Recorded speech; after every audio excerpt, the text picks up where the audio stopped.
Hello, I'm Bruce Zimmerman, and this is the Open Line Garden Show podcast for this week. Now, we're continuing with hydrangeas, and I've talked to you about several, mainly the hardy hydrangeas, which I just did a few of, but I want to review a couple of them. And the reason for that is that they are so similar in look to the oak leaf. Now, what I'm talking about is the shape of the flower, not the leaf. Pinky Winky is probably one of the ones that looks very similar. You know, that cone-shaped flower, usually going up into a nice point with smaller, of course, flowers towards the top. Now, with Pinky Winky, what you're going to get is a two-tone flower that the heads are in about 12 to 16 inches long. They're going to bloom about midsummer. The flowers emerge white and then turn pink, and they continue to push the white florets towards the top, which is really quite interesting and gives you that two-tone effect. But at the same time, it really looks sort of like ice cream sundae with, you know, where the raspberry or the strawberry sauce is down below. It looks really quite cool. So Pinky Winky would be one that I would try. But it is a 6 to 8 foot plant, hardy to zone 3. So, I mean, we're talking pretty tough as well. So here's an interesting plant that will give you the shape, but not the leaf that you're going to get with oak leaf. To give you an example, polar ball. Now, polar ball is very similar. It's in the same group, but it gives you tons of florets, in other words, flowers. It's going to be 6 to 8 feet tall as well. It's hardy to zone 3. Has all those, but it's pure white. And the flowers are sort of very large, oversized. You're going to be able to do this one well into the garden. It's going to need a really large container if you're going to even try to do a container like this. In most areas, since it is so hardy, you'll get away with it surviving over winter above the ground. Though I may recommend that you go and you sink the whole pot for the winter. And polar ball just will give you that look, but it doesn't have the size and the cone shape. It's more flattened. It's ball, okay? And yet you'll always see on most of them a small center peak, even though it's supposedly a ball. So things like that are going to give you some interest in the garden. The Quickfire ones are similar. They will give you a little bit more of a cone-shaped flower. They're pink. And to be honest with you, most people are not going to grow Quickfire. They're going to grow the little Quickfire. And the difference between the two is basically the size. In other words, 3 to 5 feet for little, and for the regular Quickfire, you're looking at 6 to 8 feet. So I can see it being more popular. Still give you that effect of the cones, but not as big a plant. So it might be an interesting one to go and mix into the garden and the border. Okay, there is a lot of really good ones in that shape, but not with the oak leaf. And if you're looking for more of a good color towards very dark pink, then probably Firelight. I like this one. It's hardy to zone 3. It's 4.5 to 6 feet. And what you'll find is it'll give you that hardiness. It'll give you the shape of the panicles or flowers. It starts pure white and goes to pink and finishes off like a rich pomegranate red on good strong stems so they don't sort of fall all over the place because of the size of the bloom. So that one might be one that you might, if you've got the room, you're going to probably substitute for just to give you intense color. So there you go, a white, a pink and white, and more or less a white changing all the way through to a dark pomegranate red. The Quickfires, they're going to be a lighter pinky red, but they do start off white. And the nice thing about Quickfire, though, it does have nice fall colored foliage, and you'll like that as well. The oak leaf hydrangeas, let's talk about these guys. They really are, in my opinion, interesting. They are coarse, and that, I mean, I'm talking about their texture.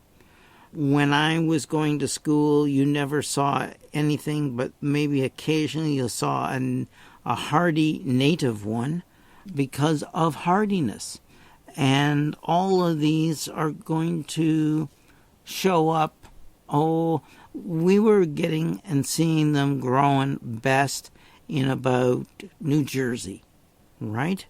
In other words, zone 6 and 7. Well, with all the breeding, the oak leaf hydrangeas are now a lot hardier, and they will go all the way to zone 5, which is good. It means that you've got a better chance of actually being successful with these, particularly in a garden where you have some winter protection. But the oak leaves, it's exactly that. The leaves are large oak-shaped leaves, and that gives you a, how shall I say it, a coarser texture in your garden. And again, most of these guys all have great fall leaf color.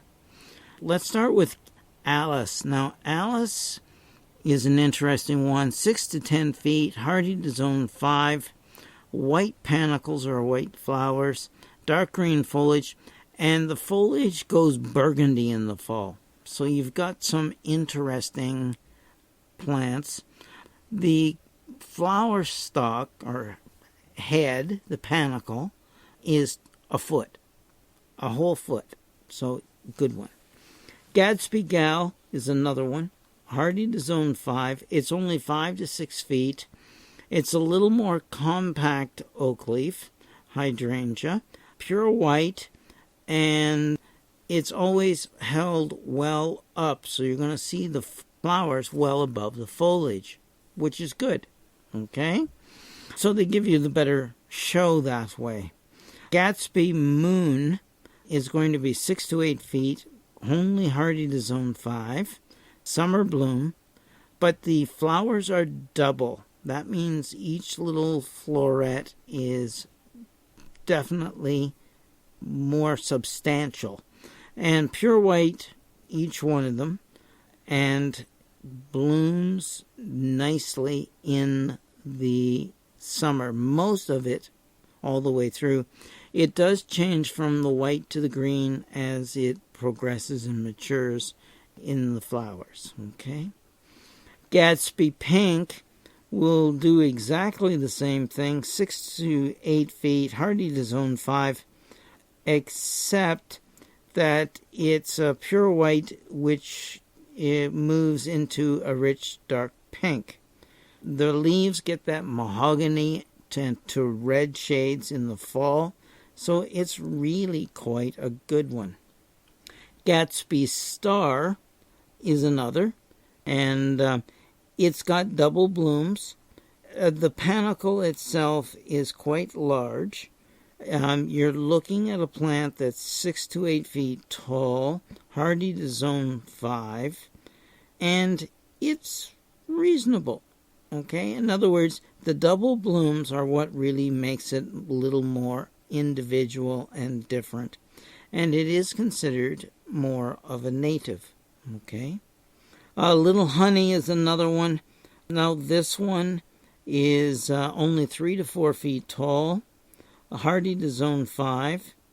It is a asexually reproduced variety of peewee. So it is going to be only propagated asexually. You can't seed this one. So you may pay a little more for this one, but it's probably worth it. The foliage emerges gold and changes to a nice chartreuse as the season progresses. Its fall color is a brilliant red and gives you the white flowers. Hey, I'm going with that. That's not bad. So Little Honey is one that you may want to take a look at as well. Munchkin. Now this one is considered in the native group. It has lots of white flowers in summer, which eventually turn to a medium pink. Foliage dark green with the mahogany red leaves in the fall, which I think is really quite nice because it gives you a good strong color. It's only 3 feet tall, hardy to zone 5. So really, size-wise, you're going to get an oak leaf that can fit into most yards. Peewee, I mentioned earlier, has the white flower heads, midsummer, wine red autumn fall leaf color, compact, 4 to 5 feet, hardy to zone 5. So a good one. Ruby Slippers is another. The ruby slipper is a pale pink that deepens to a rose. It does start out white, so it is a progression type of panicle flowers, which are held very upright above the foliage, again, which is good. The flowers can reach up to 9 inches. On a small plant, that's pretty good, particularly if you're getting fall color as well. Compact habit, 3 to 3.5 feet. So you've got a small plant with very large flowers that bloom and has a progression bloom with fall leaf color interest. So it's going to be a good one for residential gardens. Hardy to zone 5, excellent. Snow Queen, large, tightly packed, pure white panicle, very upright in the summertime. They fade to a light pink, and the leaves get that burgundy color in the fall. So it is another good one, 7 to 10 feet tall, hardy to zone 5. So you've got size to choose from, color to choose from, and whether or not you use the oak leaf to give you that coarse texture or some of the other more similar shaped panicle flowers that are not that coarse in the leaf, giving you the regular sort of elongated leaf that you're going to be used to on many of the hydrangeas. So those are just the oak leaves. The ones I'm getting very, very thrilled with are called mountain hydrangea. Now the mountain hydrangea are really tough. I like these ones. I've started to grow the tiny tough stuff. Hardy to zone 5, 1.5 to 2 feet tall, and very bud hardy. So in other words, the flower buds are going to come through even tough winters.